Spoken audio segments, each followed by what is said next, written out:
Paprec, entreprise pionnière dans la diversité en entreprise, est le partenaire de cette saison de Navigante. Un partenaire qui, depuis toujours, a la volonté de permettre au plus grand nombre d'accéder à la course au large. C'est dans cette optique que l'entreprise est engagée auprès de la filière d'excellence qu'est le circuit Figaro-Beneteau. Elle est en effet partenaire titre de la Transat Paprec, exclusivement ouverte au duo mixte et qui a reçu le prix Or de meilleur supporter au service du sport féminin lors du Grand Prix du Sport Business 2025 de la solitaire du Figaro Paprec et du défi Paprec, marchepied vers ce circuit Figaro-Beneteau qui a formé les meilleurs, dont Johan Richomme, double vainqueur de la solitaire du Figaro Paprec, qui, de nouveau sous les couleurs de Paprec, repart pour une campagne de Vendée Globe avec un IMOCA neuf en 2027 et un objectif de victoire en 2028.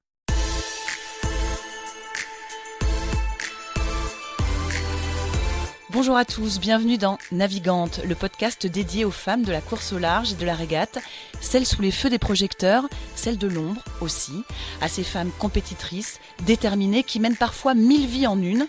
Elles vont vous raconter leur parcours, leur bonheur, leurs cicatrices, leur place dans le monde de la voile. Elles vont nous dire ce qui les anime encore et toujours. On va partir à la rencontre de ces navigantes très inspirantes.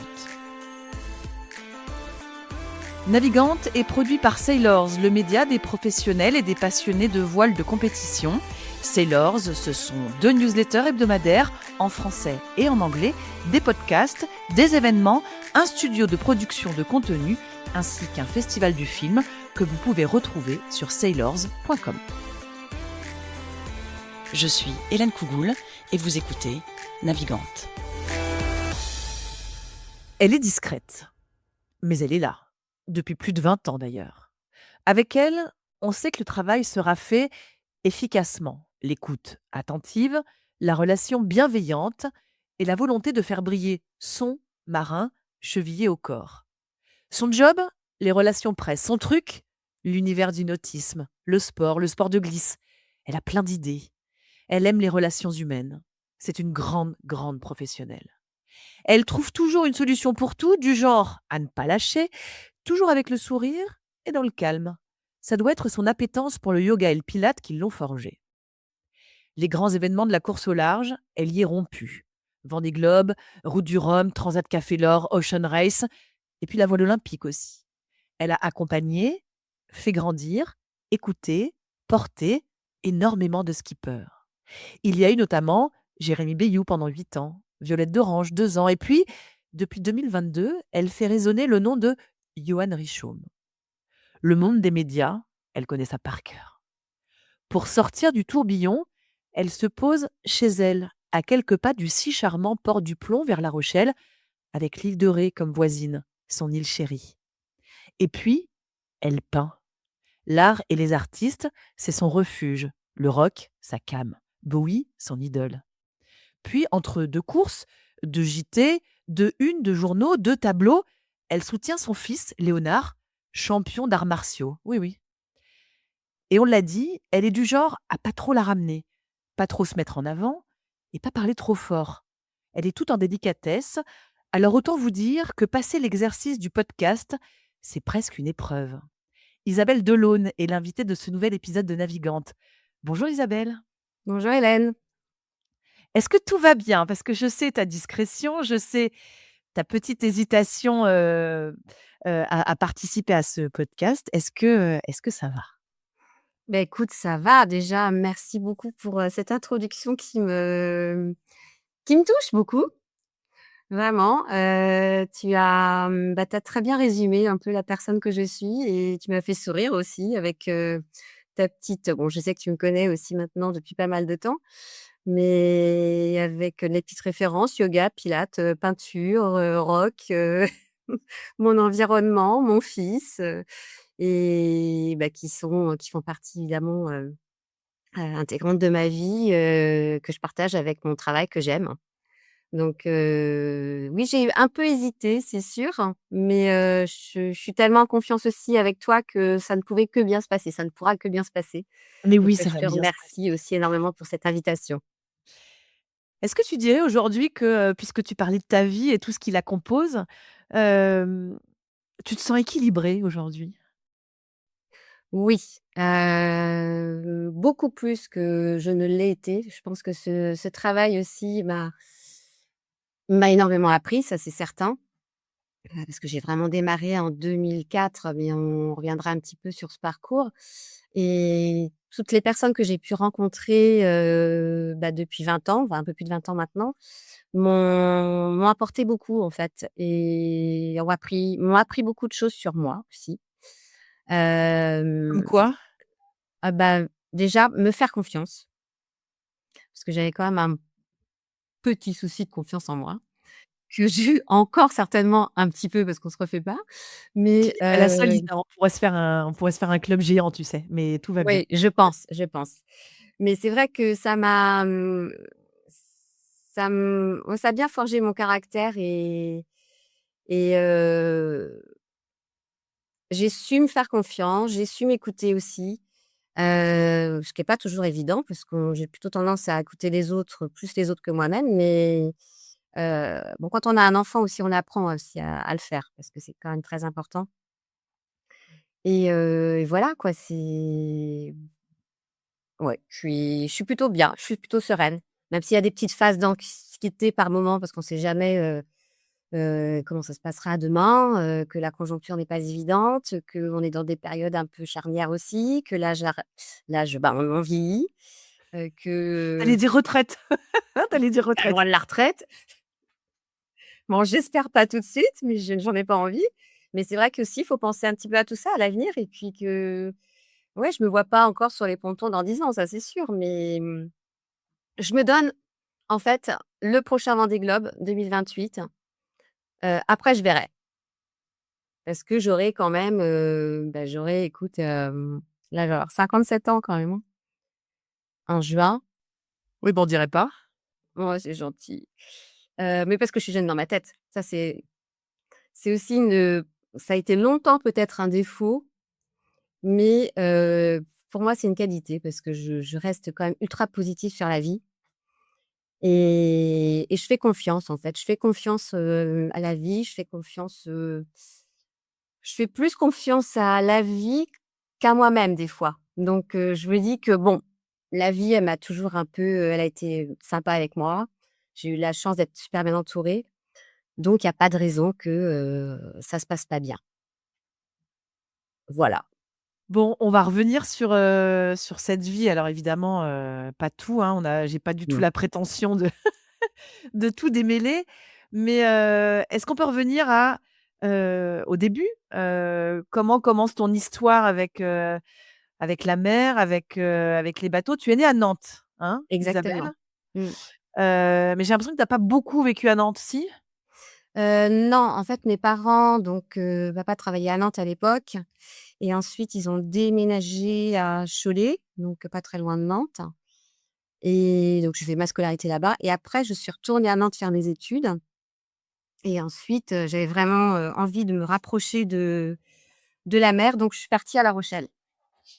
Parce qu'on a un lien très fort avec l'île de Ré comme tu l'as dit et depuis des années, enfin ça date de mes grands-parents.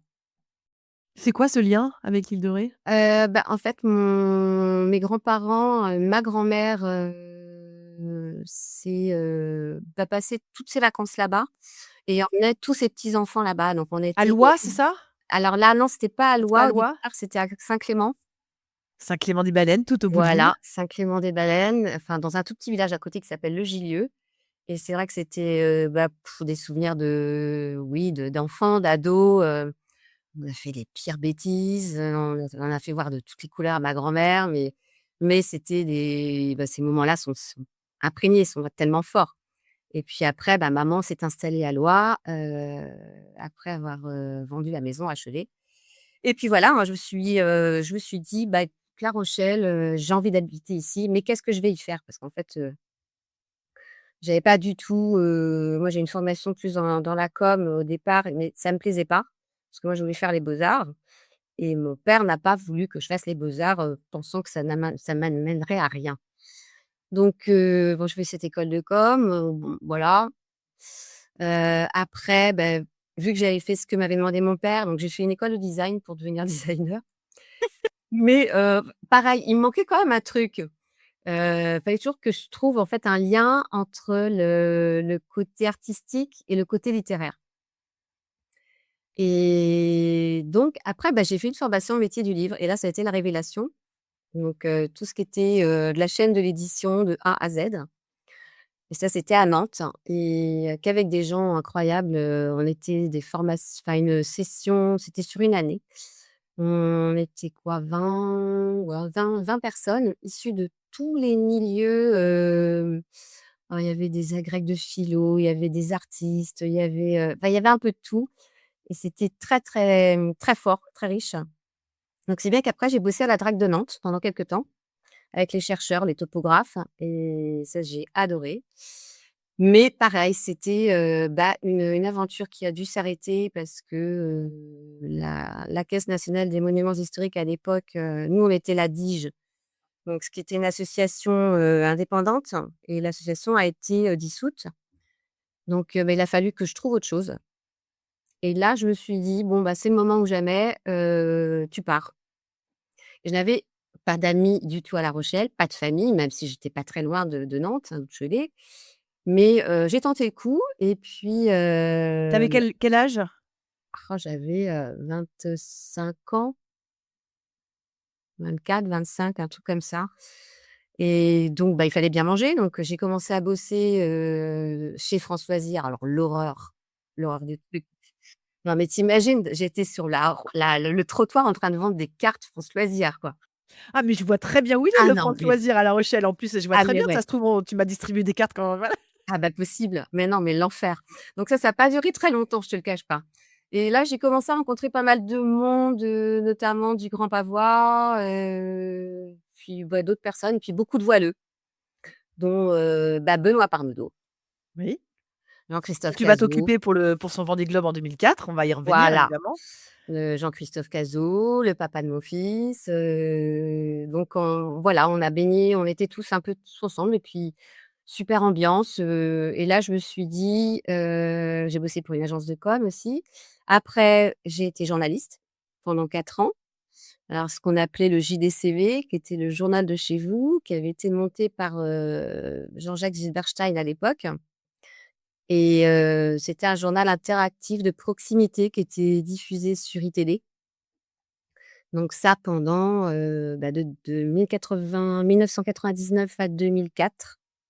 2003 et puis, bah, pareil, le journal, a fermé, ça a été racheté on a été racheté 2 fois, en fait et on était quand même 60 à l'époque là-dedans. Alors c'était pas mal, juste, petite parenthèse, cette expérience parce que ça t'a permis aussi ensuite d'avoir, les 2 côtés du métier. Exactement, exactement et puis c'était très intéressant. Franchement, on a appris beaucoup de choses et lors de la fin de ce journal, on a eu la chance d'avoir une cellule de reclassement et la personne qui nous faisait ça, bon, c'était un choix, hein, certains ne voulaient pas le faire. Et la personne qui nous avait fait ça, au bout du bilan d'une semaine, me dit: «Mais de toute façon, tu ne seras plus jamais salarié. Toi, il faut que tu te lances. Tu es une Ah alors indépendante». c'est génial que tu me dises ça parce que c'était une de mes questions. Effectivement, être indépendante, est-ce que c'était une volonté? Est-ce que c'est important? Pourquoi il t'a dit ça? Qu'est-ce qu'il a décelé chez toi? Bah, en fait, je pense qu'il y a déjà le fait d'avoir des parents qui ont toujours été très indépendants dans leur boulot respectif. Et puis oui, il y avait cette fibre-là, et quand il m'a dit ça, parce que je ne pensais pas en fait, je pensais pas que j'allais devenir indépendante tout de suite. Et ben là, ça a fait le déclic et là, je me suis dit: «Bah oui, il a raison, faut que je me lance». Et pourquoi il t'a dit ça? Qu'est-ce qu'il a senti? Il a senti qu'en fait, j'avais pas du tout, j'aime pas avoir un être accrochée, en fait, à être attachée, que même si je suis très bien les règles, mais j'ai toujours eu cette envie bah, de créer, de vivre des choses par moi-même, de les mettre en place seule. Bon, c'est vrai que j'ai peut-être tendance à être un peu trop fermée sur moi et de pas de quand j'entendais notamment certaines de tes invitées qui, elles, sont beaucoup dans l'équipe, parce qu'elles ont l'habitude de travailler en équipe. Moi, pas du tout, en fait.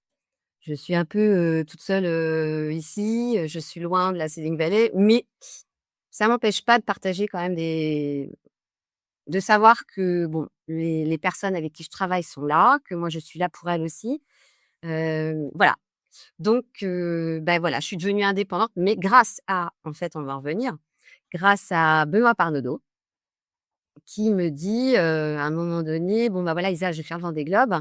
Est-ce que tu veux t'occuper de mes relations presse?» Et là, je lui dis: «Mais non, mais Ben, pas du tout, quoi. Je sais pas faire, je ne suis pas attachée de presse, et puis j'y connais rien. Moi, pareil, je suis pas je navigue pas. J'adore la mer, mais je navigue pas». Hem Et il me dit: «Non, non, mais écoute, on va tenter le coup». Bon après, c'est vrai que c'était qu'une équipe de potes, donc ce qui était quand même très, très drôle et donc bah, voilà, je lui dis: «Bon, bah, allez, allons-y». Alors, je fais juste une petite parenthèse, Lisa, j'ai hâte que tu nous racontes la suite parce qu'effectivement, ça je vois ton sourire à ce souvenir et à nous raconter ça, c'est génial. Je vous le dis, hein, pour ceux qui nous écoutent, on a une Isabelle Delaune avec un sourire, mais colossal sur le visage. On rappelle effectivement que Benoît Parnaudot, donc il était, donc né au Canada, Rochelais et qu'il avait été longtemps, le préparateur en fait, préparateur, d'Isabelle Autissier, préparateur, de Christophe Auguin et effectivement en 2004, c'est: «Allez maintenant c'est mon tour, je vais faire le Vendée Globe». Je te laisse continuer. Et donc on était une petite équipe, que de potes et bah, nous voilà on arrive au Sable, et là, en fait, bon, pas de moyens forcément, donc on avait décidé enfin ça, c'est Benoît qui avait eu cette idée aussi incroyable, de faire un CD qui s'appelait «Vendez pas le globe». Vendée quoi pardon? «Vendez pas le globe» Ah oui, Vendée pas le Globe, mais oui, oui, bien sûr, oui, oui. et qui a été fait par un copain musicien aussi, de l'île de Ré. Et on vendait une chose qui serait impossible de faire aujourd'hui, c'est de vendre les CD sur les pontons. Donc c'est sûr que ça Bon bah nous a déjà je t'explique amené le concept de CD déjà aujourd'hui effectivement ce oui, non serait mais un CD quoi.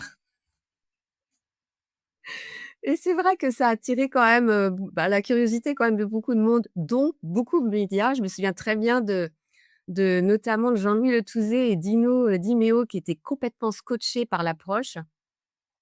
Et en fait, c'est comme ça, bah, que j'ai commencé mon activité d'attachée de presse et puis avec un Vendée Globe qui était assez incroyable parce qu'on n'avait pas du tout les moyens qu'on a actuellement et puis une belle place dixième. de 10e de Ben, parce qu'en fait, il est parti sur le plus vieux bateau de la flotte qui était, celui de Didier Mondotegui, si je te dis pas de bêtises. Ouais. Et donc voilà, une première aventure Vendée Globe bah, qui était, ouais, qui était très, très forte. Et puis, bah, ensuite, écoute, voilà, bah, j'ai rencontré, quand même beaucoup de monde, beaucoup de médias, enfin beaucoup de journalistes, tous hyper bienveillants et ça, là-dessus, moi, j'étais assez bluffée parce que c'était un monde que je ne connaissais pas, forcément, la course au large déjà. Et puis les équipes aussi qui étaient à l'écoute aussi parce que c'était pas évident pour moi. J'étais toute seule, la nouvelle en fait dans ce milieu-là et bah, c'est là aussi où j'ai rencontré Anne Millet, notamment, avec qui j'ai eu aussi beaucoup d'aventures par la suite. Anne Millet, Caro Concetti, qui est-ce qu'il y avait? Bah, Laurence Dacoury, un peu toutes les femmes un peu de notre génération, enfin de ma génération, quoi. Qu'est-ce que juste une petite chose justement, quand on arrive, bon, dans une ville qu'on connaît à moitié, pas très bien, même si c'est un univers, voilà, c'est quand même, tu partais pas vivre à Strasbourg non plus. Non. Heu, qu'on connaît pas, ce milieu-là, qu'on se retrouve à faire, les relations presse pour, un skipper qui va faire la course la plus, prestigieuse au monde, qui soit, que finalement on arrive au bout de ça, à la fin de cette première expérience, hem, il est rempli à quel point elle est remplie à quel point ta citerne de confiance en soi? Parce que quand même, il faut y aller. Ça dit quoi de toi à ce moment-là? Parce que c'est pas rien d'arriver à faire ça. Tu as été tiré quelle corde, tu as été puisé dans quelles ressources qui étaient les tiennes? Bah, en fait, j'ai toujours aimé les challenges. Donc je me suis dit: «Bon, bah, voilà, j'ai cette opportunité-là, j'ai cette chance-là, donc maintenant je vais aller jusqu'au bout, je vais continuer. On va voir jusqu'à quand, enfin comment, jusqu'où je pourrais aller, mais je me suis dit: «J'ai vraiment une chance fabuleuse. Je découvre un environnement, je découvre un métier Donc je vais tout faire pour que ça marche. En 2004, ça ressemble à quoi, le quotidien d'une personne qui fait des relations presse, d'une attachée de presse? En Waouh! 2004, hein, donc il y a Ouais, 22 ans. 2004. Hem,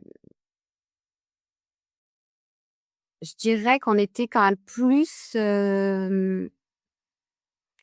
bah, surtout l'équipe pour laquelle je travaillais, on était quand même une équipe de enfin, des amis, des potes, il y avait pas vraiment de structure, on va dire, professionnelle.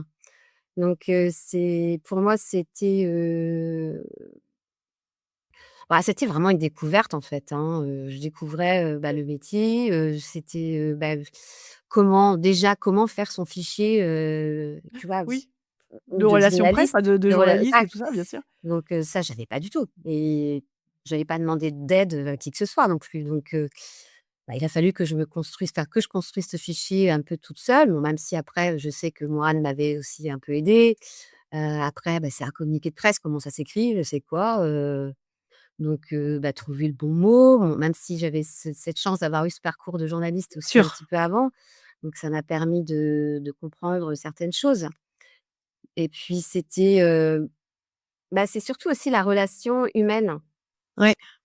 qui qu'il a fallu voir autrement parce que dans ce que je faisais auparavant, c'était peut-être un peu plus, bon, alors c'est quand j'étais journaliste mais nous, on n'était pas journalistes de terrain, donc ce qui était différent aussi. Donc tu vois, on n'avait pas cette approche humaine et là, bah, c'est aller à la rencontre de l'autre quoi et la connaître, cerner, hem, creuser aussi certaines choses,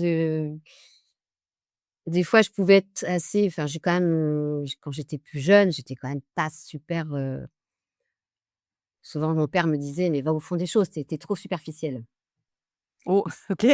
et c'est vrai c'est vrai, je le reconnais, hein, des fois j'ai pas été non plus j'allais pas au fond des choses parce que j'allais au plus vite. Parce qu'il fallait que ça aille vite, en fait et Mais tu étais voilà, donc avide de découvrir plein de choses alors, pas bah, for moi, ouais. j'ai toujours eu ça, c'est ouais, j'ai envie de et je bon, c'est peut-être un défaut aussi parce que des fois, je vais peut-être pas au fond des choses, assez suffisamment au fond des choses, mais j'ai toujours envie de ouais, de découvrir plein de choses voilà. Donc ça a été ce 2004, cette année 2004 a été vraiment le début bah, de tout ce qui va suivre et je remercierais enfin d'ailleurs, Benoît, j'ai revu il y a quoi? Il est venu à la maison il y a 1 an pour me proposer de bosser avec lui sur un autre projet, mais qui a pas abouti pour l'instant. Mais c'est ce que je lui ai dit, je lui ai dit: «Mais Ben, tu te rends compte que c'est grâce à toi que je suis là, quoi?» et bon, il était tout ému, mais voilà. Mais c'est vrai, je leur dis encore: «Merci Benoît Parnaudot de m'avoir permis de vivre cette aventure avec toi et bah, d'être là où je suis maintenant». Tu vas tirer quelle ficelle justement après, cette expérience, 2004? Puisque tu dis c'est de là Mmh, que tout va découler. Alors il va y avoir un autre Vendée Globe, mais des années plus tard. Il se passe oui. quoi, entre, voilà, entre ces 2 Vendées? Entre ces 2 banlieues, bah, si, il y a eu aussi il y a eu des périodes un peu mini, avec, Olivier Cusin, à Rochelet. Il y a eu aussi alors, pareil, une personne qui a quand même beaucoup compté pour moi, Denis Aureau, Ouais, parce qu'il m'avait, lancée aussi sur le Red Bleu Normandie avec lui, en F14 ouais. et il y avait également Anne-Sophie Lefèvre, avec qui, je suis restée en contact, une très belle personne qui a bossé longtemps avec Denis Aureau. Et puis, 1re fois aussi que je rencontrais Vincent Curuchet, qui était le photographe de l'événement. C'était à mourir de rire. Mais on a vécu pareil, on a fait quoi? 2 ou 3 Red Bleu Normandie ensemble et c'est des grands moments, vraiment, c'était très, très chouette. Et puis il y avait Pierre-François Bonneau qui était le rédacteur. Et Oui, là on pense pareil, à lui. bah, la plume de l'époque, bah, qui nous manque aussi beaucoup. Et voilà, donc ça il y a eu cette période-là. Après j'étais quand même aussi pas mal bah, si, sur les sables, les Açores, les sables en Ouais, 650, également aussi sur les classes 40 et la ville des Sables aussi m'avait proposé, alors ça, je crois que c'était de en mémoire en 2008. 2008 Mmh. pour bosser, pour les relations presse de la ville bah, pour le côté sportif et ça, c'était aussi grâce à Anne et Caro parce que, Annie et Caro Concetti parce qu'elles étaient en lien avec Louis Guédon et Yves Roucher à l'époque. Je pense qu'elles bossaient déjà avec la ville, si je te dis pas de bêtises, il me semble. Et en fait, après, elles m'ont dit: «Bah, écoute, tu vas prendre le relais».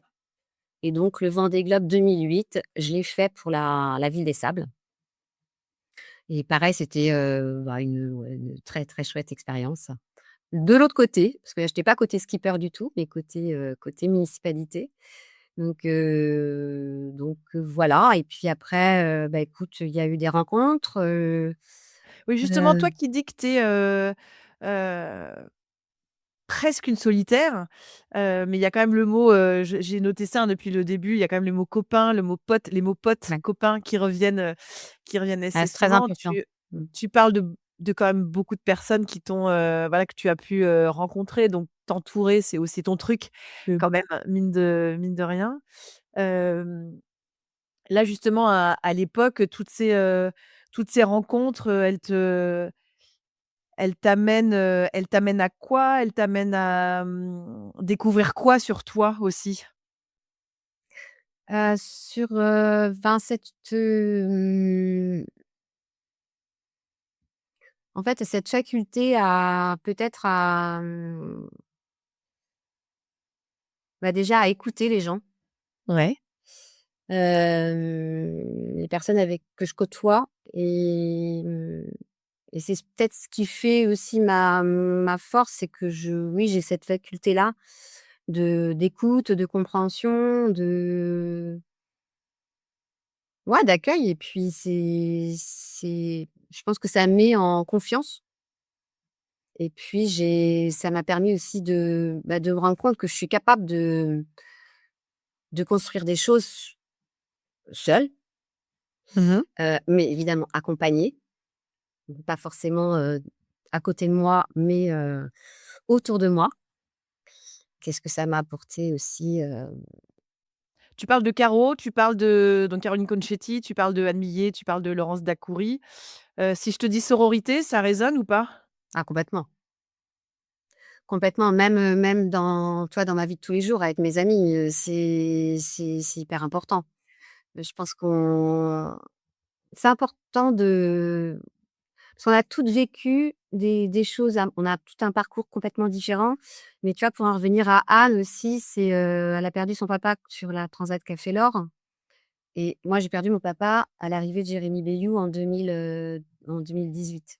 N'importe quoi, en 2020.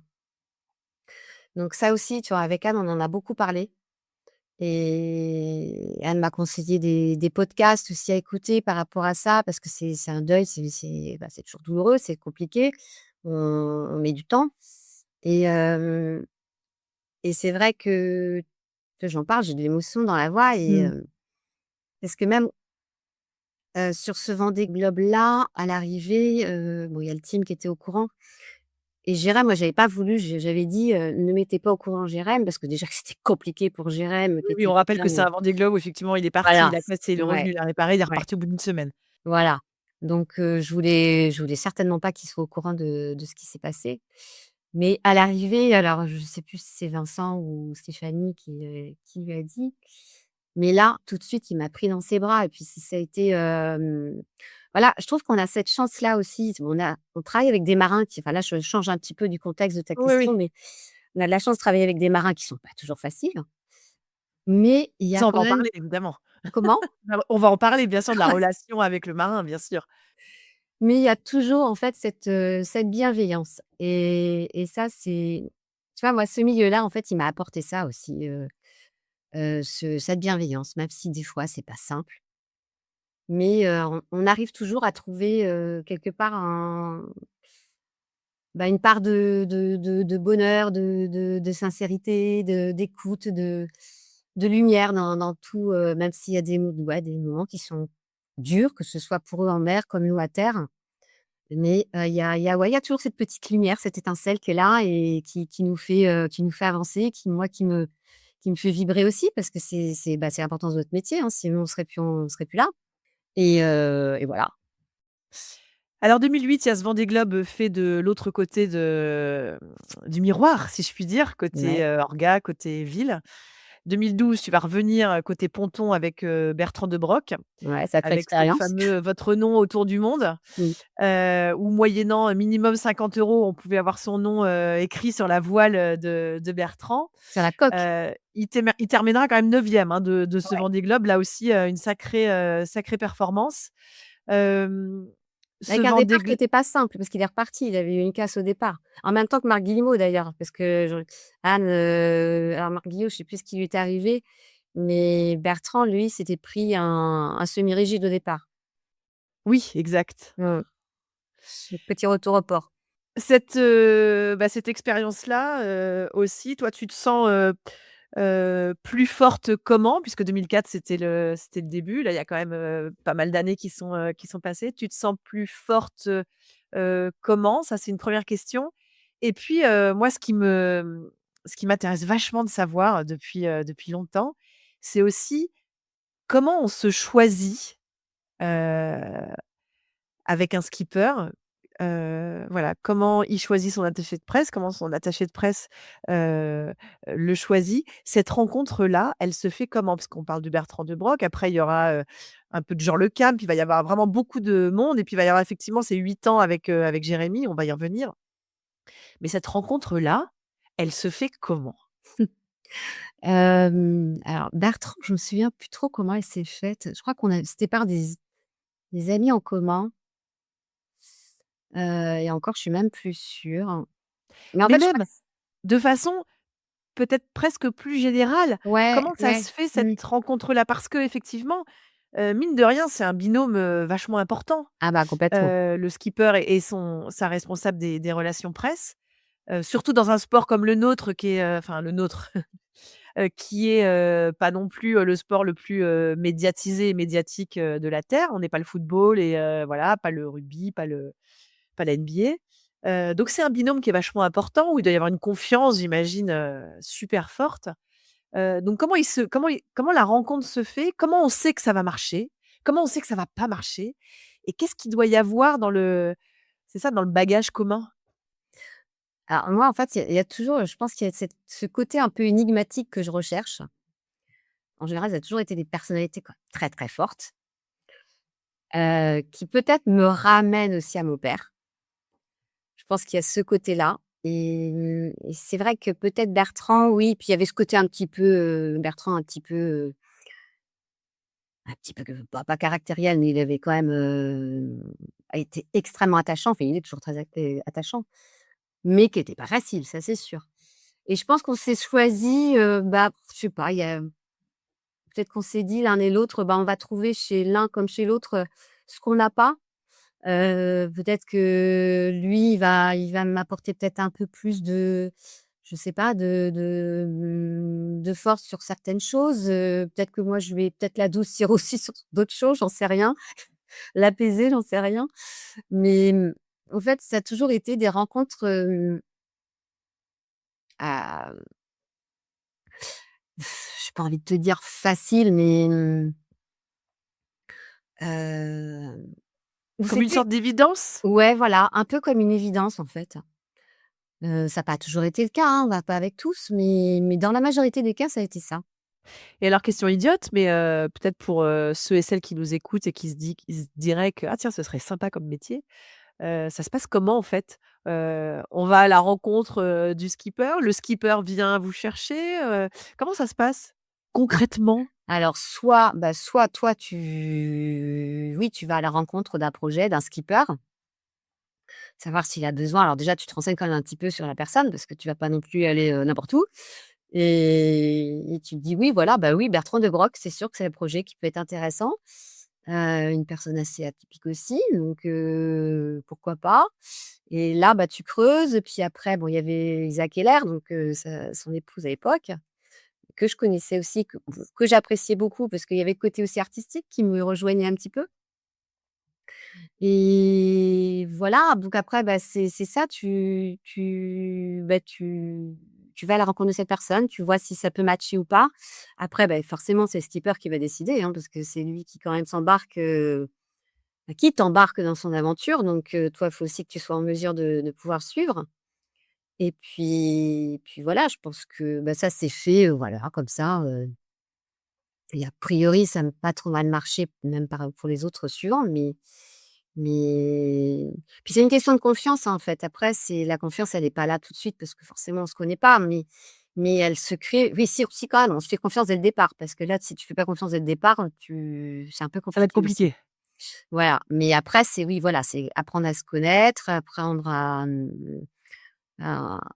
à écouter aussi beaucoup. Encore une fois, tu vois, je te parle beaucoup d'écoute, mais c'est Ouais, c'est c'est beaucoup, moi je pense que l'écoute est vraiment très importante dans notre métier, même si, et que ce soit avec les skippers, avec les teams, avec les sponsors, bien sûr, et puis, bah, avec les journalistes aussi, parce que les journalistes, ils ont des demandes bien précises.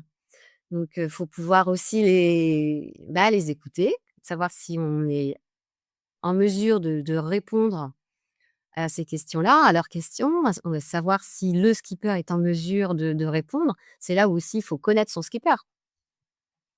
Parce qu'on sait très bien qu'il y a un moment, par exemple, tu as des personnalités comme Jérém qui ne répondront pas à certaines questions, ou comme Johan aussi qui, lui, ne préfère privilégier, garder par exemple, sa famille, en dehors des médias, et ça, c'est parce qu'il, voilà, il souhaite la préserver un petit peu, et ça, c'est tout à fait, entendable, et moi, je le comprends complètement. Mais c'est vrai qu'il faut le faire comprendre à certains journalistes qui, eux, préfèrent, justement chercher, le côté un peu, sensationnel avec, près de la famille. Mais ça, c'est pas toujours, voilà, faut être, à l'écoute beaucoup. tu évoquais Jérémy, Beyou. Si je me trompe pas, c'est ta collaboration la plus longue? Ouais, 8 ans, ouais. 8 ans, 2014 à 2022. Ouais. Il y a quoi dans ces 8 années, Isabelle? Et il y avait beaucoup de choses. Il y a eu 4 ans avec Maître Coq. Ouais, Donc on a fait quand même une saison, Figaro, où il a été, triple vainqueur de la Solitaire du Figaro en 2016, ou 2019, je sais même plus, tu vois? J'ai un doute là. Et puis le Vendée Globe, Maître Coq aussi, où il a fini 3e. Donc ça aussi, c'était quand même une super belle aventure. en 2016-2017, le Vendée Globe remporté par son super pote Armel Lecléache. Voilà, donc ça c'était, ouais, c'était un des beaux souvenirs. Comment ça se comment ça se gère d'ailleurs, à ta place, une troisième place de Vendée Globe, pour quelqu'un, qui avait fait 2 abandons et qui enfin accroche ce podium, qui est un super marin, cette alors c'est pas la victoire certes, mais ça reste un podium sur le Vendée, cette déferlante, là, ce moment-là, comment tu t'en souviens? Moi, je me sens je enfin, j'ai plus un souvenir d'un Jérém, en fait, avec une espèce de délivrance quelque part, où il avait réussi.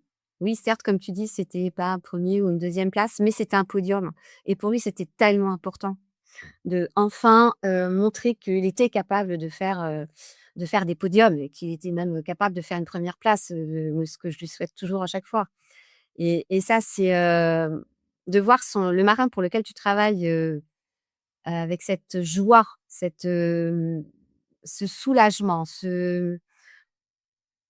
cette,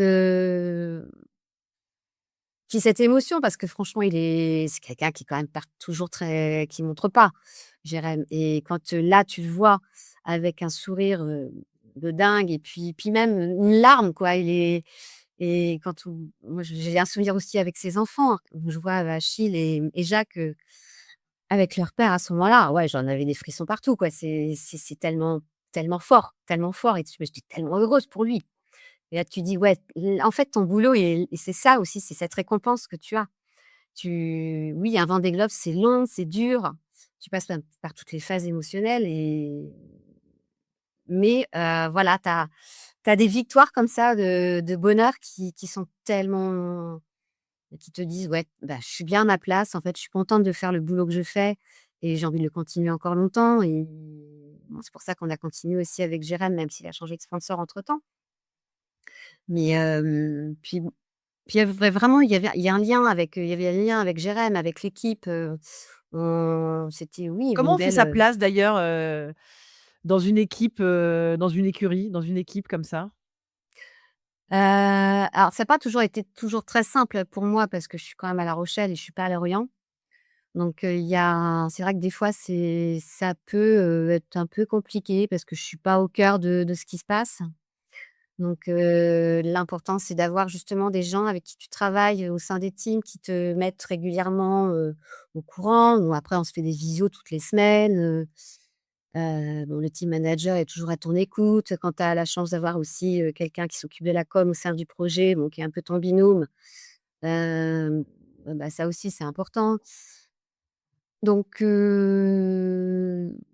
moi, j'ai toujours eu, même à distance, senti qu'il y avait de la bienveillance, tu vois? Que bon, c'est vrai que c'est pas toujours évident, hein, pour eux de me savoir à loin, parce que c'est vrai qu'il y a des choses sur lesquelles tu as envie, tu partager tout de suite, mais bon, c'est comme ça. Moi, je l'autre jour, Romain me dit: «Oh bah, super, tu vas venir vivre à Lorient». Je dis: «Ah bah non, jamais de la vie». Non, non. Donc non, c'est voilà, il y a, franchement, oui, il y a cette distance qui peut être un peu gênante des fois, mais le lien avec, le team se fait toujours assez facilement. Enfin, moi, je sais que je me souviens qu'avec, BU Racing, il y a jamais eu de soucis, donc voilà, c'est Et le lien avec, le skipper qui est sur un Vendée Globe, alors, je prends Jérémy, on pourrait parler de Johan aussi bien sûr. Hem, à ta place à toi, ta position à toi, le rôle il est quel est le rôle pendant le Vendée Globe? On est à l'écoute de son skipper, il si tu es la personne qui peut appeler, souvent, comment on le protège vis-à-vis des médias, s'il y a besoin de le protéger vis-à-vis des médias? Qui prend la décision? Enfin, comment ça se passe ce moment-là? Est-ce que tu as des souvenirs particuliers? bah, oui, quand même pas mal. Oui, j'imagine. Ma question était un petit peu, idiote. Bah, le 1er Vendée Globe notamment, son 1er Vendée Globe, Jérémy, qui était pas simple dans le sens où il y avait plus moyen de communication. Donc ça a pas été évident, pour lui, même pour nous, hein, et puis il était quand même en phase de stress aussi beaucoup.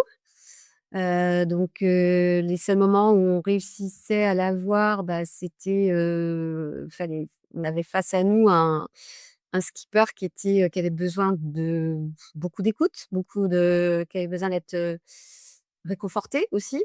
Donc on n'a pas un rôle de maman, mais des fois on se dit que, bah, on a un peu ce rôle-là quand même. Mais il faut Ouais. pas non plus être trop parce que, c'est vrai qu'après on s'est dit: «Mais en fait on a peut-être été trop trop rôle de psy», même si c'est important, mais peut-être un peu trop. Après je sais que ça fait du bien, donc voilà, on le fait.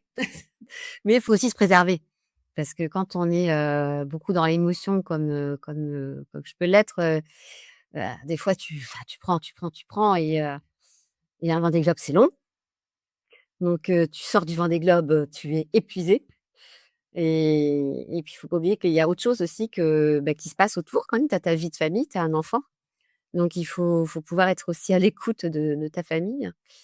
Donc il y a ouais, un Vendée Globe, c'est vraiment compliqué en fait, hein. C'est beau, c'est ce que font ces marins, ces femmes, ces hommes, c'est juste incroyable et moi j'ai une admiration, de dingue pour ces personnes-là.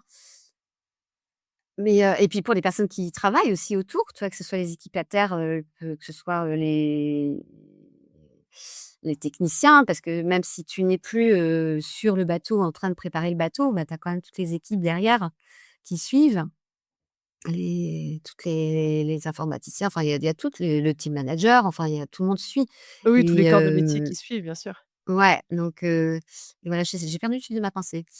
Hem, Qu'un Vendée Globe, c'est long, qu'un Vendée Globe, ça pompe, faut bien le dire, hein, de toute oh, une façon. énergie de dingue, oui, ça c'est sûr. Et justement, quand on parlait des journalistes, c'est vrai, souvent, Ouais. voilà, Mmh. qui veulent parler aux skippers. Alors c'est vrai qu'aujourd'hui, avec les moyens qu'il y a, c'est ça qui est quand même assez dingue et assez génial, c'est Ouais. que tu peux les avoir, finalement assez facilement. Mmh. Comment on jauge ça aussi pour protéger un peu son marin, surtout aujourd'hui? Bah, déjà, faut quand on a une demande d'un média particulier, on pose la question déjà à la personne concernée, au marin, s'il est prêt Se à poser. répondre. Si l'angle de la question, peut lui convient parce que c'est pareil, il y a peut-être des choses sur lesquelles il veut pas communiquer. C'est Donc aussi pour ça que c'est important pour toi de bien ouais, connaître ton marin parce que tu vas ouais, savoir à l'avance. exactement. Ouais, donc c'est ça qui est bah, oui, d'où l'importance, oui, de bien connaître son marin et puis de savoir aussi ce qu'il est autorisé de dire, parce qu'on ne peut pas tout dire non plus. Il y a des choses qu'on ne peut pas communiquer, il y a aussi des choses par rapport aux sponsors Bien qu'on doit sûr. suivre. Ça, c'est une ligne de conduite qu'il faut respecter. C'est aussi un après, il faut pas non plus être dans cacher les choses. Moi, je j'ai jamais été pour ça. C'est tellement important de dire les choses. Après, bah, voilà, un marin s'il décide de répondre, tant mieux. Donc après, bah, voilà, je mets en lien le on on met un moment en particulier pour en fonction des conditions météo, bien sûr, de ce qui se passe à bord et puis, bah, journaliste, répond enfin, Johan ou Gérald ou n'importe quel skipper répond à ces médias, mais tu vois, par exemple, sur le dernier Vendée Globe avec Johan qui lui est par contre un moulin à parole qui Oui, adore la c'est ça, on est un peu communication. sur 2 personnalités un peu Ah différentes, bah, enfin bien complètement. différentes même. Ouais, complètement. Mais c'est ça qui est aussi beau, tu vois? C'est cette richesse de rencontres parce que tu travailles avec des personnes totalement différentes et Johan, bah, sur son Vendée Globe, qui s'est tellement bien passé aussi pour lui. Bah, toutes ses demandes sont quasiment toutes acceptées. Même si des fois, il était un peu dans le dur, mais on attendait une accalmie, mais il le faisait. C'était c'est super aussi ça, tu vois? Cette notion de partage que en fait, tu te dis: «Ah ouais, j'ai cette chance-là, bah, je mets en lien le journaliste qui est à l'autre bout du monde, sur n'importe quel océan, avec un média qui, lui, à Paris ou je ne sais où et moi, je suis là pour mettre en lien ces 2 mondes-là». Le skipper et le média. Ouais, pour que justement le public, participe à cette aventure et ça, c'est chouette. C'est quoi ta plus belle récompense, Isa, dans ton travail? Une journée ou un boulot bien fait, ça ressemble à quoi pour toi? Il y en a pas mal quand même, alors les départs, c'est j'adore les départs, mais en même temps, c'est tellement d'émotions.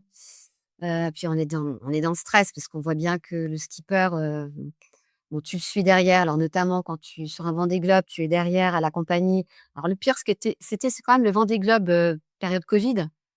Où il y avait personne sur l'eau? Il y avait personne sur l'eau et bah, pas de public, enfin, c'était assez Personne effrayant. sur les pontons et cetera, bien Ouais sûr. et ça, c'était quand même un départ très, très particulier, en même temps qui était beau, parce c'était très silencieux Oui, c'est vrai. et ça apportait encore peut-être plus ce côté mystique un peu mystérieux de l'aventure qui allait suivre. Donc ça, pour moi, c'était un beau souvenir aussi quand même et le départ, alors bon, le dernier Vendée Globe forcément où il y a cette émotion qui est très, très forte. Alors, tu es déjà dans le rush total avec, les demandes de médias, de dernières demandes, du skipper au ponton avant départ, où tu vois le skipper qui commence déjà un petit peu à rentrer dans sa bulle. Donc là, tu dis: «Attention, faut le préserver aussi». Mais tu peux pas non plus, repousser les médias parce que ça fait partie du jeu. C'est là Et aussi, faut jongler, faut être dans la souplesse, dans dans la bienveillance, à savoir dire les choses, «Bon, bah, écoute, désolé, gentiment. là, Yoann, il peut pas, mais bon, on va essayer de rattraper le coup un peu plus tard, t'inquiète pas». Donc voilà et puis, après, bah, les arrivées forcément, hein. Les Oui, les arrivées arrivées, mais toi, dans ton métier, tu te dis: «Ah, j'ai bien fait mon job». À quel ouais, moment? Quand, ton skipper fait la une, d'un magazine? ouais. Quand, il est invité à une émission importante? Quand ton skipper à la fin, te dit: «Ah bah merci, c'était super». Quand les journalistes viennent te voir et te disent, «Ah mais merci, grâce à toi, on a fait un super boulot». Enfin, tu vois, en fait, c'est qu'est-ce Bah, qui toi te remplit? il y a un peu tout ça parce que c'est vrai on n'est pas souvent remerciés, hein, les attachés de presse, Bah oui, parce qu'on est un peu les hommes et les femmes de l'ombre. Heu, mais hem, mais on a quand même on a ce oui, c'est la fierté, c'est pas une fierté, Ça m'a beaucoup émue, moi, notamment, que Paprec, et Crédit Mutuel Arkia m'ait écrit des petits mots vachement sympas, m'ait dit des choses, vraiment adorables, enfin, notamment, surtout quand, le projet s'est arrêté fin 2025 et que Paprec a repris Ouais. le projet. Mais, ils ont tous été, mais d'une gentillesse et d'une bienveillance en me disant: «Mais Isa, ce que tu as fait, c'est juste dingue. Tu as fait un méga boulot et on est hyper heureux de bosser avec toi» et ça, tu vois, pour moi, c'est la plus belle, récompense, en fait. Et que mon skipper me dise la même chose, que le team dise la même chose, que les journalistes aussi des f ouais, te remercient comme te disais, te remercient, d'avoir pris le temps de créer ce moment-là avec ton skipper. C'est tu vois, notamment quand on a fait la petite virée parisienne avec, Yoann, c'est des moments qui sont chouettes parce que là, tu es dans le partage, vraiment, où c'est beaucoup plus calme.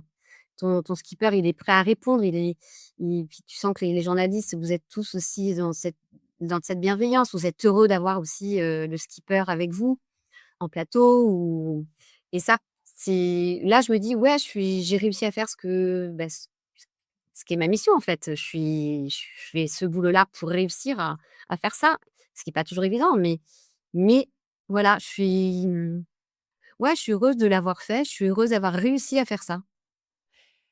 Isabelle, j'aimerais qu'on parle de Violette d'Orange que tu Ouais. as, accompagnée, un petit bout de chemin Mmh. avant que ça devienne l'énorme phénomène médiatique, qu'elle est devenue pendant et après son Vendée Globe. Toi, tu étais à ses côtés, avant ça.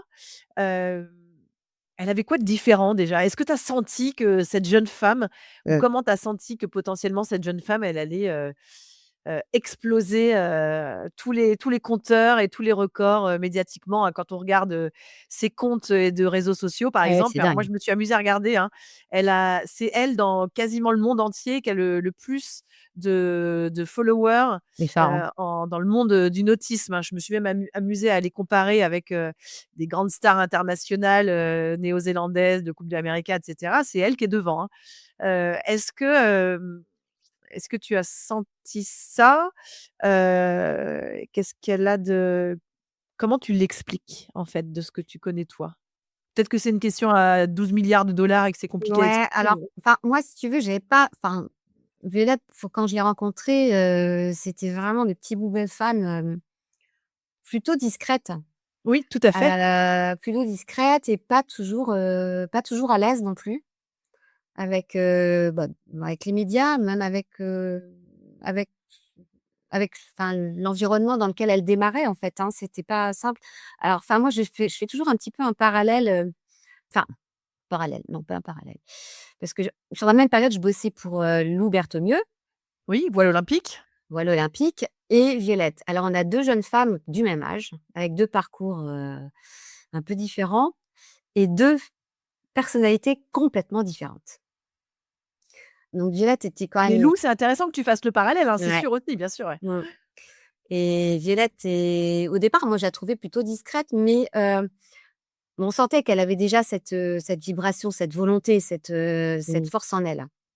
Et puis il y avait, bon, l'entourage familial qui était très, très, très important pour elle. Hem, Après je pensais pas honnêtement qu'il y aurait autant Le de phénomène. ouais, ouais. Honnêtement, je pensais pas que ça allait devenir un phénomène comme ça. Après moi j'ai toujours un peu cette crainte. Moi j'ai envie de chaque fois enfin quand on me parle d'elle, je lui chuchote quand même à l'oreille, je dis: «Préserve-toi». Ouais. Parce que enfin, ça peut me faire un peu peur, mais bon, maintenant c'est sa vie, enfin Oui, c'est son histoire. Après, c'est elle se son préserve histoire. aussi, tu vois? C'est vrai Mmh. qu'elle, elle peut avoir tendance à dire: «Bah, je coupe un peu les réseaux» et puis Ouais, effectivement, elle ouais, a l'air de se faire ses bulles mmh, de d'oxygène, décompression en et ce qui est fait. bien, hein. Et alors Mais c'est bien ce phénomène Violette d'Orange pour la voile? c'est bien parce que Ça ça met un coup de déjà projecteur? comment? Ça met un coup de projecteur? Ça met un coup de projecteur et puis ça bon, c'est une femme, c'est une jeune femme, que ça ramène aussi un public peut-être plus jeune, donc Ouais. ce qui est chouette. Après j'ai pas envie, tu vois, j'ai envie de te dire qu'il faut pas oublier les autres femmes qu'il y a autour. Parce que là, il y a une telle dimension Violette d'Orange que bon, qui est folle, hein, qui est dingue et j'en suis très heureuse pour elle. mais il y a d'autres femmes autour. Ouais, Après l'accompagnement que Sam a fait avec elle, ça c'est chouette parce que bon, ouais. c'est un passage de relais et puis bon Sam, on la connaît, c'est une femme, une skipper, enfin incroyable et c'est bien qu'elle soit justement entourée de quelqu'un comme ça aussi.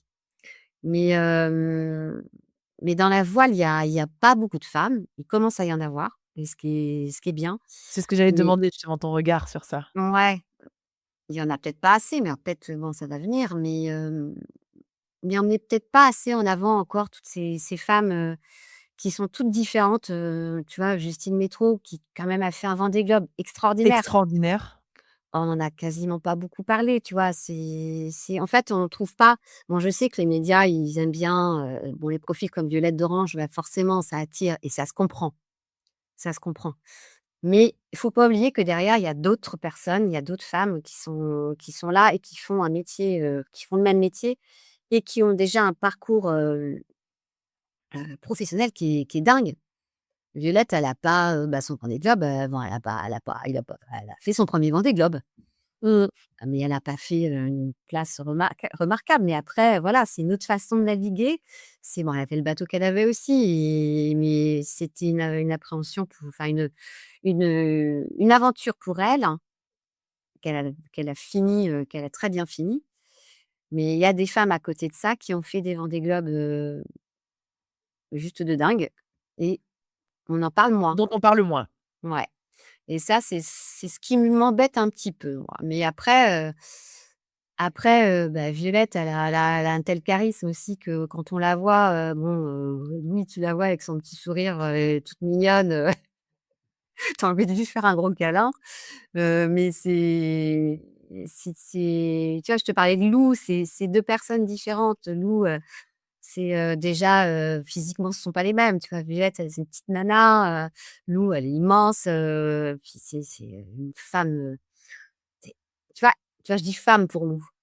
C'est plus Ouais. une jeune femme. Pour moi, Violette reste encore une jeune femme et Lou, c'est une femme qui a su se battre, en plus avec son accident, qui qui est incroyable. Moi, je l'adore Lou, c'est Médiatiquement, la voile olympique, c'est dur à quel point, Isa? enfin, ouais, ça c'est on a du mal à faire passer le message, en fait. La voile olympique, ça reste encore assez confidentiel et parce qu'on n'a pas ce côté aussi aventure, dépassement de soi qu'on peut avoir dans la course au large, alors que c'est quand même, des Oui, c'en dépasse est un dépassement ouais, de soi. complètement. C'est même, c'est très dur, c'est très exigeant et c'est pas encore, ouais, je sais pas si ça le deviendra, j'espère, hein, pour eux parce que c'est quand même, ce que ces athlètes font, c'est dingue, hein. C'est tous les jours. C'est des prépas, physiques tous les jours. Moi, je vois Lou, elle se prépare tout le temps, tout le temps. C'est des compètes à droite, à gauche et c'est c'est un milieu que j'ai découvert moi, parce que je connaissais pas du tout, bah, grâce à Lou, grâce à aussi, bah, Soisy Gouéou, Ouais. parce que j'avais bossé avec elle sur la SOF il y a 3 ans, 4 ans, je sais plus. À hier. Hier, hier à hier Hier à hier. et non, c'est intéressant. Moi, j'ai bien aimé bosser dessus, mais après, c'est pas évident. Où est-ce que tu trouves le temps, ou plutôt, je vais reformuler, quand est-ce que tu trouves le temps de peindre et pourquoi c'est important? Bonne Parce que question. ce truc-là, il est quand même, en toi depuis le début, on l'a bien compris, hein. Ouais. Les beaux-arts, ça aurait été sympa, mais bon, papa, il a dit: «Non, pas les beaux-arts». Malgré tout, oui, tu peins, oui, tu continues à peindre. Ça a quelle place? Et je disais, c'est ta bulle pour, sortir du tumulte, Mmh. mais c'est quoi ce moment-là, en fait, pour toi? Qu'est-ce que ça t'apporte?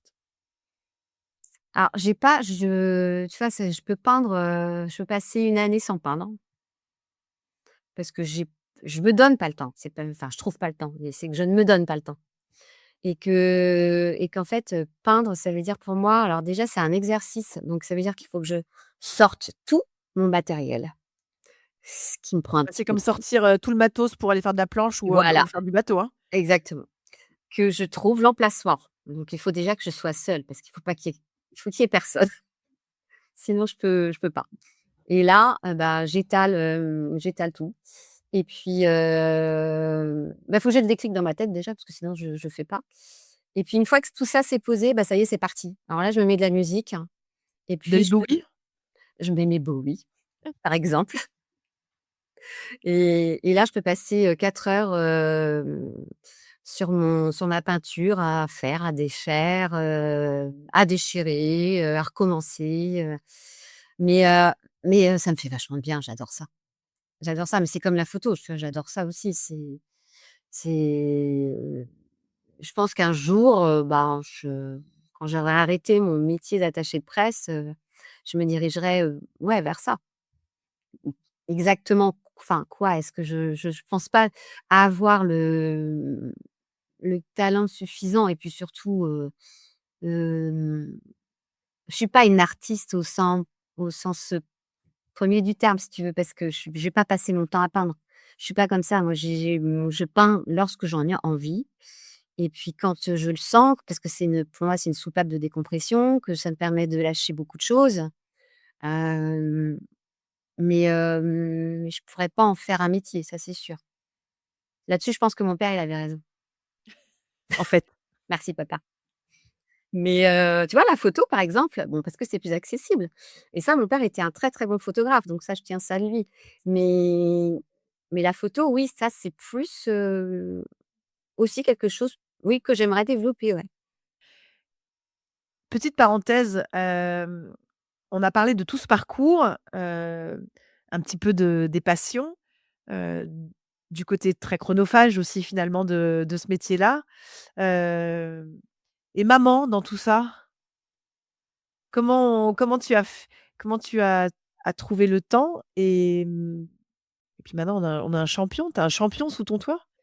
Alors Léonard, là, il a mis un petit peu en stand-by, les arts martiaux parce que, bah, période de bac. Ouais. Donc et puis il est à fond investi, alors ça je le dis parce que j'en suis tellement fière, à fond investi dans le Parlement européen des jeunes. Donc là, actuellement, il est en Serbie pour être, bah, en fait, il fait partie de la session, alors il est chair, donc chair, ça veut dire qu'il c'est lui qui a trouvé le sujet de discussion avec, je crois qu'ils sont 100 jeunes. Donc le thème là, c'était l'agriculture, européenne. Donc Léonard a, bah, préparé tout le sujet et il le mettait, il l'exposait hier, donc devant ses, 90 ou 100 jeunes, je sais plus, et ce Waouh! qui en enchaîne des débats, en fait, et donc ils ont eu 4 jours pour préparer tout ça et ça, moi, je trouve ça, hallucinant, tu vois? Que mon fils, à peine 18 ans, depuis 2 ans, est totalement investi, là-dedans parce que c'est riche, c'est tellement riche pour lui, c'est formateur. Et donc voilà, et écoute, bah, j'ai trouvé le temps, depuis, bah, j'ai pas trouvé le temps en fait. On Si, on trouve le temps, mais avec son papa qui lui bossait en plus à l'époque, chez Arken et après chez Dufour, donc bah, quasiment pas là non plus. Donc on essayait de jongler avec nos agendas respectifs, quand lui était sur des salons ou en test, de bateau, ben, moi j'étais là, quand dans la mesure du possible. Mais quand c'était pas possible, bah, il y avait maman, heureusement, qui était là aussi pour, s'occuper de Léonard. Merci les mamans, merci les papas Ah quand là ils là, sont mais là, ouais. tellement. Puis alors, elle est tellement heureuse de s'occuper de son petit-fils. Alors, plus maintenant parce que Léonard lui dit: «Maman, même là, je gère». Mais ça a pas toujours été simple. Mais je pense qu'on a plutôt bien réussi avec Stéphane, avec son papa. Heu, ouais, on a plutôt bien réussi à. Qu'est-ce que tu penses que tu lui as donné ou transmis de Ben, primordial? ah bah, écoute, j'espère, bah, l'indépendance, ça, il le sait, et je pense qu'il l'est déjà beaucoup. Autonome, il l'est pas, hein, je te rassure, mais il a cette volonté d'indépendance. Mais l'autonomie va venir, je l'espère très vite. Hem, c'est, la valeur des choses, la valeur du travail, même si, bon, il est encore jeune, mais on sent que quand il est passionné, en fait. et ça, c'est la passion aussi, de voir aussi, bah, son père ou sa mère, passionné par son travail, qui lui a aussi permis d'ouvrir ses un peu son horizon sur, bah, qu'est-ce qui peut moi, me passionner. Et lui, bah, Léonard, c'est ça, c'est la géopolitique, c'est, les relations internationales, c'est, tu vois, ce genre de choses. Et le côté, bah, s'investir, l'investissement quand tu fais quelque chose, tu le fais, mais tu vas jusqu'au bout, tu le fais jusqu'au bout. Et ça a pas toujours été simple, hein, mais je pense que là, il commence à avoir ses valeurs, et puis Léonard, c'est un bienveillant. Il est beaucoup dans l'écoute aussi, dans le C'est bien le partage, fils de sa mère. ouais, ouais, non, mais ça, quand, je le vois faire, c'est et puis même avec ses copains, quoi, c'est un peu le leader, mais tu sais, beaucoup, en fait, tous ses potes l'appellent, dès qu'ils ont un problème, ils l'appellent parce que Léonard, il écoute. Il sait apporter des solutions, il sait être, puis il est très bienveillant, c'est un voilà, et ça, je pense que c'est ma fierté, ouais, je suis heureuse de voir mon fils grandir de cette manière, et et je lui souhaite tellement de découvrir encore plein de belles choses, et puis de pouvoir, bah, d'avoir à plus tard un métier passion comme le mien, comme celui que son père a eu, c'est important. Tu parles de fierté de ton fils et on comprend bien, si tu te retournes un petit peu, qu'est-ce qui te rend fière toi dans ton parcours? Puis ce qui me rend fière, c'est pas fière, c'est en fait heureuse d'avoir, su évoluer dans un domaine que je ne connaissais pas du tout. Heureuse d'avoir réussi à accompagner, ces marins, ces équipes, ses sponsors aussi vers des projets qui étaient pas faciles, mais avec des podiums ou sans podium. Heureuse de toutes ces rencontres humaines. Heureuse de, bah, ouais, de ces partages, de ces émotions partagées, tu vois? C'est moi, enfin, pareil sur le dernier Vendée Globe, au départ, il y avait, Sibylle et Alice, 2 jeunes femmes qu'on avait au sein du team, qui ne pouvaient pas accéder au ponton parce qu'on avait des bracelets limités, et puis, je les voyais tellement déçues, tellement tristes de pas être sur le ponton, de ne pas être avec Johan pour, tu vois, pour le départ, et moi ça m'a fait une peine terrible, donc, je me suis débrouillée pour trouver 2 autres pontons, 2 autres, bon, 2 autres Bracelet. bracelets, et quand je leur ai donné les bracelets, mais si tu avais vu leur sourire et leur joie, et puis de les voir après descendre sur le ponton, mais tellement fières et tellement heureuses d'être là avec Johan, avec nous toutes, nous tous. Mais là, tu vois, c'est ça aussi, ça fait partie de notre job, et je me dis: «Ouais», puis elles ont été tellement, reconnaissantes après. Enfin, c'est pas, tu recherches pas la reconnaissance, mais moi, c'est de voir leur sourire et leur De bonheur voir les d'être gens là. heureux. Ouais, rendre les gens heureux, et c'est fait partie, c'est notre boulot, quoi. C'est vrai que c'est pas toujours simple. On a des boulots un peu ingrats aussi parfois, hein, parce que quand tu as dans des périodes d'attente, aussi de recherche de sponsors, parce que c'est pas toujours évident, des budgets, c'est pas toujours évident. Les projets, quand on est sur des années un peu bâtardes, tu vois, comme cette année où bon, je pense que je bosse beaucoup mieux quand c'est dans la dynamique, dans le speed, que là où on est dans une période de transition pas simple. Enfin, Johan va faire que du Figaro, après il y a la construction de l'IMOCA, mais tu vois, on n'est pas dans l'effervescence d'un Mmh. projet, course au large habituel. Donc Pense pas route du Rhum toi cette année? bah, j'ai pas de route du Rhum. Et là, mais ça me navre. Donc Oui, mais sur appel la appel au prochaine. skipper. Non, mais bon, avec Johan, déjà, on va faire des trucs sur la route du Rhum, donc c'est bien. Sur Mais la solitaire du Figaro. comment? Sur la solitaire du Figaro. Oui, c'est un solitaire du Figaro, mais même Johan, je vais le faire intervenir sur la route du Rhum, donc tu vois, on va trouver des trucs. Mais ouais, ouais. Mais voilà, c'est des périodes un peu de transition qui sont pas c'est pas simple à vivre, ça. Tu vois, tu dis: «Bon, faut être patient, Oui, faut être mais bon, patient». bon, bah, tu vas sortir ton chevalet et tes pinceaux. Ouais. Isabelle, merci beaucoup pour tout ton temps. Ah bah, merci à toi, Hélène, c'était un vrai Merci, bonheur. d'avoir, participé à ce podcast. C'était génial de t'entendre, Mmh. de J'espère t'entendre que j'ai pas nous dit trop de raconter. bêtises, je pense pas, mais Non, ben, moi, je peux te dire, tu en as pas dites. bon. Et puis je suis persuadée que, voilà, il y a beaucoup de personnes qui découvriront aussi un peu plus de Isabelle Delon. Merci beaucoup Isa. Merci Hélène. Merci d'avoir écouté cet épisode de Navigante produit par Sailors. N'hésitez pas à nous dire ce que vous en avez pensé, n'hésitez pas non plus à le partager et si vous souhaitez suivre l'actualité de la voile de compétition, abonnez-vous à la newsletter de Sailors, c'est gratuit et elle est envoyée chaque vendredi à 17h. Et pour vous inscrire, ça se passe sur sailors.com. À bientôt.